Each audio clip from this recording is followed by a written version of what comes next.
What's up, you Prep Panthers? All right, we got another tutorial for you today. This one is on Newton's second law of motion.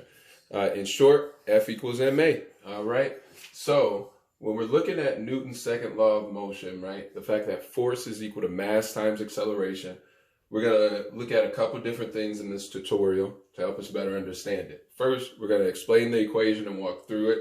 We're going to explain how the units work for this equation.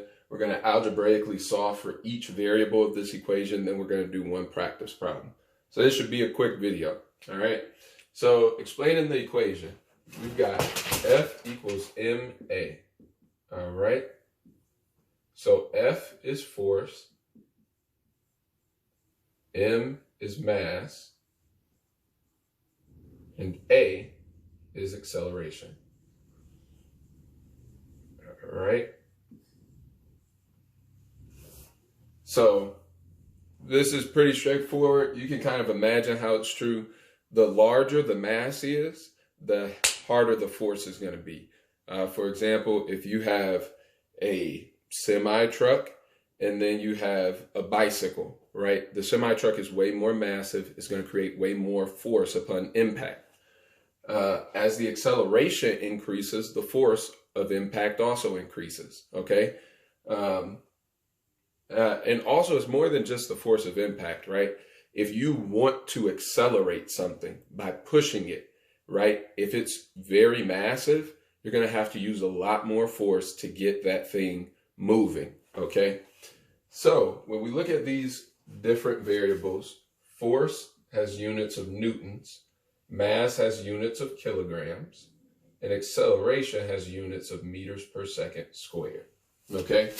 Now, as we work across and kind of try to understand how newtons are related to these other units, a newton is equal to a kilogram times a meter per second squared. Okay. Notice this is close to joules, but it's not the same because on joules we would multiply by another meter. Okay. So that this would be m squared over s squared. But a newton is kilograms times meters over second squared.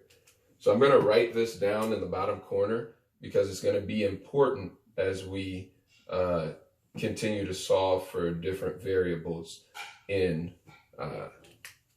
F equals ma problems. Okay, so I'm going to erase all of this. And let's go ahead and talk through how to solve algebraically for each variable. All right, so if I read a problem and I'm supposed to solve for F, all right, the force, I already have F in the numerator and by itself. So I don't have to rearrange this equation to solve for F because it's already by itself, it's already in the numerator. If I wanted to solve for M, right, I already have M in the numerator, but it's not by itself. So I need to get A away from M. Currently, M is being multiplied by A, so I need to do the opposite to undo that connection. So I'm going to divide by A. So A cancels out, and I'm left with F over A equals M. Okay? So that's how I would solve for M. Now, if I was going to solve for A, it would be the same situation, just a little different. Currently, A is in the numerator, but it's not by itself. It's being multiplied by M. So to get it by itself, I need to do the opposite of multiplication. I divide by M. My M's cancel out. And I'm left with A is equal to F over M. So that's the equation I would use if I was solving for acceleration. All right. Now, let me write both of those equations up here so I can show you how the units work out. So I had F over A equals M, and I've got F over M equals A. Okay.